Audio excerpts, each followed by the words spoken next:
Ternyata fitnah yang kita alami sekarang ini, Pak, nggak ada ceritanya makin turun, nggak ada. Ini makin nanjak, Pak. Makanya saya kalau ditanya orang, Ustadz, kira-kira 6 bulan lagi COVID ini berakhir nggak? Saya bilang, maunya saya sih iya. Tapi kalau berdasarkan pemahaman saya tentang akhir zaman, kayaknya bakal jalan terus nih. Gitu. Bukan nakut-nakutin, gitu. Cuma kan kita udah dengar sendiri, Pak. Di satu wilayah udah membaik, tiba-tiba bilang, oh ada second wave, ada gelombang kedua, ya. Termasuk si Tedros, tahu Tedros? Dia bilang apa? Masyarakat dunia siap-siap akan ada jenis virus baru, ya kan? Innalillahi wa inna ilaihi raji'un. Terus aja begitu, Pak. Hidup dalam ketakutan yang gak ada habis-habisnya.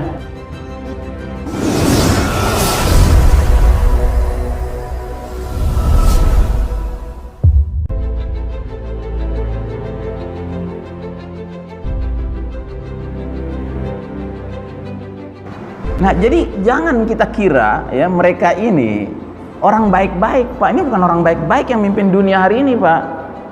Ini orang jahat, gitu. Dan mereka ini suatu kaum yang punya ambisi. Nanti saya jelaskan, belum sampai kita ke situ.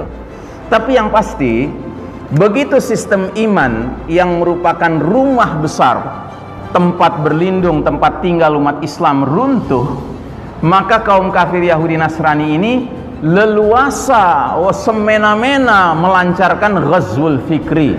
Apa itu ghazwul fikri? Ghazwu artinya perang, fikri artinya pemikiran, ya, perang opini, perang pemikiran untuk membuat umat Islam mengikuti way of life, jalan hidup mereka, sambil memastikan umat Islam benar-benar meninggalkan Islam sebagai petunjuk hidup.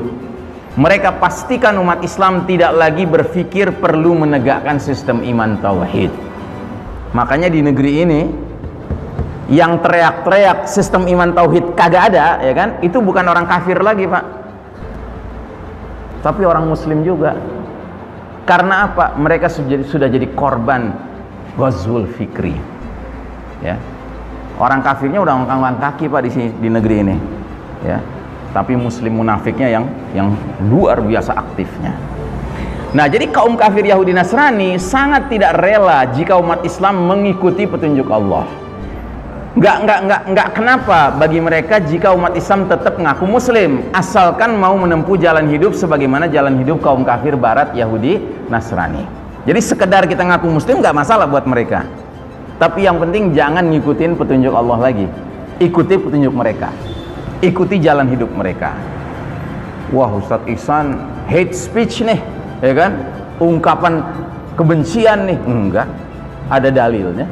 Di mana? Ini dia dalilnya. Surat Al-Baqarah 120. Ya. Mau tuduh Allah hate speech, silahkan. Mau tuduh Allah ujaran kebencian, silahkan. Mau tangkap Allah, coba aja. Gitu. Apa kata Allah? وَلَنْ تَرْضَ عَنْكَ الْيَهُودُ وَلَا النَّصَارَى حَتَّى تَتَّبِعَ مِلَّتَهُمْ. Dan kaum Yahudi serta Nasrani tidak rela kepada kamu Muhammad dan kepada umatmu Muhammad sebelum engkau dan umatmu mengikuti millah mereka, jalan hidup mereka. Jadi tuh Yahudi Nasrani nggak sekedar pingin sesat sendirian, Pak, tapi dia ingin ngajak orang lain ikut sesat bareng sama mereka. Maka kata Allah Ta'ala, Qul inna hudallahi huwal huda. Katakanlah sesungguhnya petunjuk Allah itulah petunjuk yang sebenarnya. Bukan petunjuk Yahudi, bukan petunjuk Nasrani, bukan petunjuk Barat, bukan petunjuk WHO, ya kan? Bukan. Gitu. Petunjuk yang benar, petunjuk Allah. Gitu. Nah, yang mengerikan di ujung ayat ini, Allah keluarkan ancaman. Apa itu ancamannya? Wala in ittaba'ta ahwa'ahum ba'dalladzi ja'aka minal ilmi ma laka minallahi min waliyyin wala nasir. Dan jika engkau Muhammad dan umatmu Muhammad masih saja mengikuti keinginan Yahudi Nasrani sesudah ilmu kebenaran sampai padamu, tidak akan ada bagi kalian perlindungan dan pertolongan dari Allah Ta'ala. Sehingga pertanyaannya, masihkah kita perlu bertanya-tanya kenapa dunia Islam kayaknya hari ini nggak ditolong, nggak dilindungi sama Allah? Jawabannya ada di tangan kita sendiri. seberapa jauh kita akhirnya mau berpegang teguh, wala, setia, loyal kepada petunjuk Allah saja, dan kita campakkan, kita berlepas diri dari jalan hidup kaum Yahudi Nasrani, itu kuncinya. Tapi kalau kita masih percaya aja dengan politiknya pakai politik mereka, hukumnya pakai hukum mereka, ekonominya pakai ekonomi ribawi, ya kan?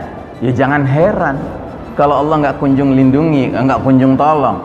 Bahkan sampai sholat cara mereka gitu. Sholat, Pak, yang kata Nabi, sallu kama ra'aitumuni usolli, sholatlah kalian seperti kalian lihat aku sholat. Emang pernah kita lihat Nabi sholat kayak yang sekarang ini, yang nyentrik ini gitu, yang di masjid-masjid tertentu sampai dikasih tanda tempat setan di mana. Ini loh tempat setan, jangan ditutupin masjadah karena setan akan ada di sini. Saya kalau datang ke masjid kayak gitu, itu yang saya tutup pakai sejadah saya. Supaya apa? Supaya saya menyatakan, setan, pinggir sana, enyah dari sini. Ngapain sholat sama setan? Gitu. Kita sholat sama saudara muslim aja masih sering kali kepala kita nerawang sana kemari, apalagi kiri kanan kita setan, Pak. Apalagi ruang buat setan yang sampai 1,5 meter. La haula wala quwata illa billah. Berapa jogrogan setan tuh nongkrong di situ. Gitu. Kan itu sabda Nabi kan? Wala tadharu ya furujatin lisyaitan. Jangan kalian biarkan celah-celah itu untuk menjadi tempatnya setan. Itu kata Nabi begitu. Nggak mungkin Nabi bohong. Kita nggak bisa ngelihat setan, Pak, tapi Nabi bisa ngelihat setan. Nabi nggak mungkin bohong. Ya. Makanya kalau kita mau sholat dengan sesama orang beriman, ya carilah tempat sholat yang nggak pakai tanda-tanda, gitu loh. Yang memang semuanya untuk orang beriman. Nah, jadi saudaraku rahimakumullah, sampai Allah mengatakan ma asabaka min hasanatin faminallah wa ma asabaka min sayyi'atin famin nafsika. Apa saja nikmat yang kalian peroleh hakikatnya datang dari Allah. Tapi apa saja bencana yang menimpa kalian hakikatnya dari kesalahan diri kalian sendiri. Ya, siapa juga yang nyuruh untuk ngikutin Yahudi Nasrani? Siapa juga yang nyuruh ninggalin Allah dan Rasulnya? Ya, baik, itu yang kedua. Sekarang yang ketiga. Ini era penuh fitnah seperti sepotong malam yang gelap gulita. Ini bahasanya Nabi ini dalam hadis beliau.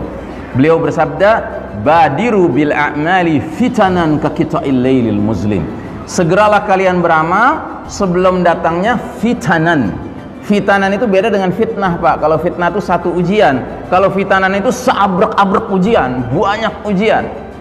Jadi kata Nabi akan datang suatu era di mana ujian tuh banyak sekali sampai dunia kayak seperti malam yang gelap gulita.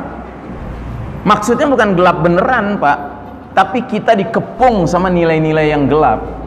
Nilai apa? Nilai kekufuran, nilai kemunafikan, nilai kesyirikan, nilai kemaksiatan, nilai kemungkaran, nilai kezaliman, nilai kedustaan. Itu di kiri kanan depan belakang kita banyak bener sekarang.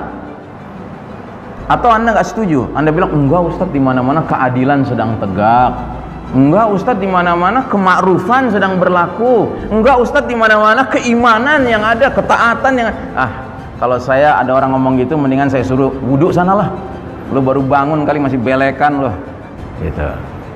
Udah jelas kita ini dikepung, Pak, sekarang dengan nilai-nilai keburukan. Gitu. Makanya Nabi menggambarkannya seperti malam yang gelap gulita. Dan yang lebih mengerikan, ternyata fitnah yang kita alami sekarang ini, Pak, nggak ada ceritanya makin turun, nggak ada. Ini makin nanjak, Pak. Ini sabda Nabi, fitnah akan kian memuncak hingga keluarnya puncak fitnah, Dajjal. Nabi bersabda, sungguh fitnah sebagian kalian lebih aku khawatirkan, aku takutkan dari fitnahnya Dajjal.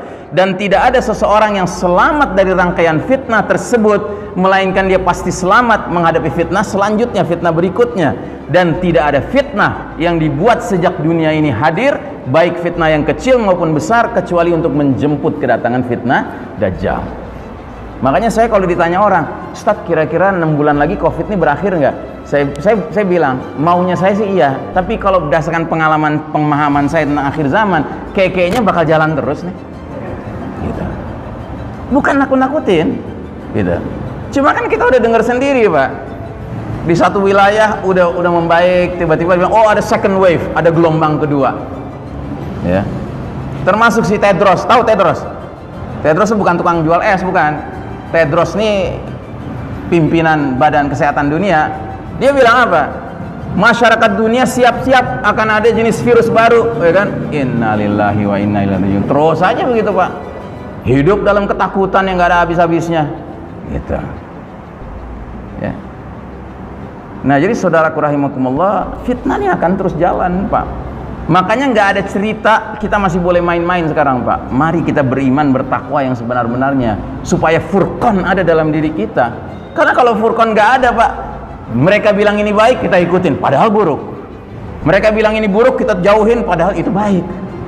Gitu. Dan ini sudah mulai terjadi sekarang. Ya. Berapa banyak umat Islam yang rese ngeliatin saudara-saudaranya yang katanya COVID meninggalnya, terus dibungkus kayak lemper, masukin dalam kotak. Berapa banyak umat Islam yang rese hari ini? Udah sedikit, Pak, yang benar-benar peduli dengan bagaimana tata cara syariat dalam mengelola jenazah.